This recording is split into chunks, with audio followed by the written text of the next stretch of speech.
Good morning. It is 6:03 a.m. Thanks for joining us on Good Morning 4 States. I'm Katie Owen. I'm Coleman Bandy. We are seeing cool temperatures out there and we'll stay cold over the next few days, and there's even snow in our extended forecast. I'll tell you when to expect that snow in just a bit. All right. Thank you, Coleman.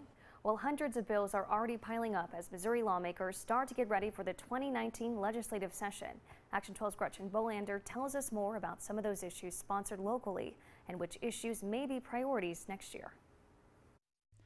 The 2019 Missouri legislative session is still a month away. It may seem like plenty of time, but for lawmakers, there's a lot of ground to cover. Every 2 years we've seen more bills be filed, so we're kind of preparing ourselves for the kind of new legislation that will get filed.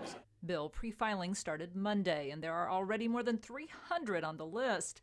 That includes a measure to legalize sports betting in Missouri, sponsored by Carthage Representative Cody Smith.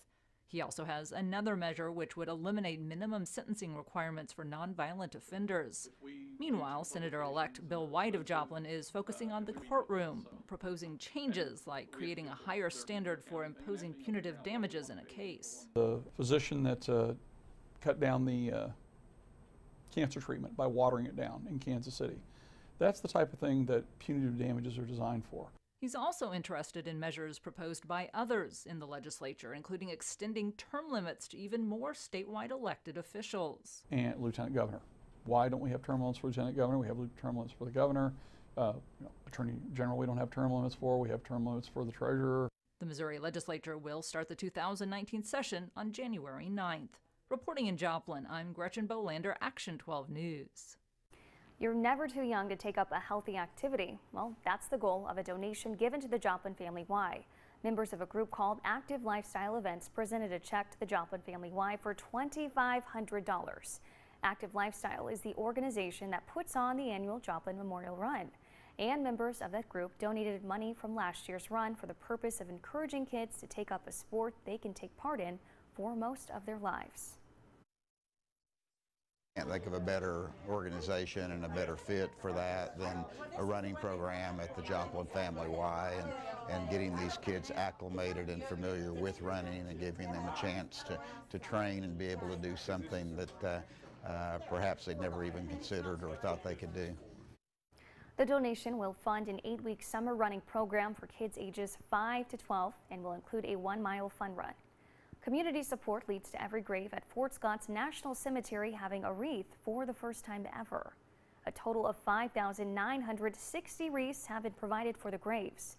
Donations have been coming in for several weeks, but as of Monday, there were still around 200 graves left without a wreath.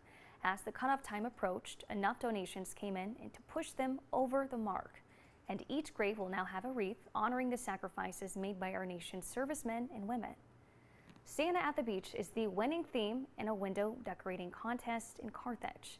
Oak Point Assisted Living and Memory Care painted the image across 4 panes of glass in the 3rd annual holiday window contest. A number of businesses and civic organizations decorated for the event, and the winner this year gets a plaque and a $100 Visa gift card. Is there anything that could beat getting a new car for Christmas? How about getting a new car for nothing? That's the grand prize for a new promotion at an area car dealership. It's called Frosty and Friends and is being put on by Roper Kia. Jack Frost says the goal of this promotion is to get people engaged in one of the many not-for-profit organizations in the Joplin area. We have 11 challenges for people to complete, and then once they complete the challenge, they can post their selfie or a video of them actually doing the challenges online on our Facebook page, and hashtag Frosty and Friends, and then the number of the challenge that it is, and then also to tag Roper Kia in the post, and then they get entered to win the car.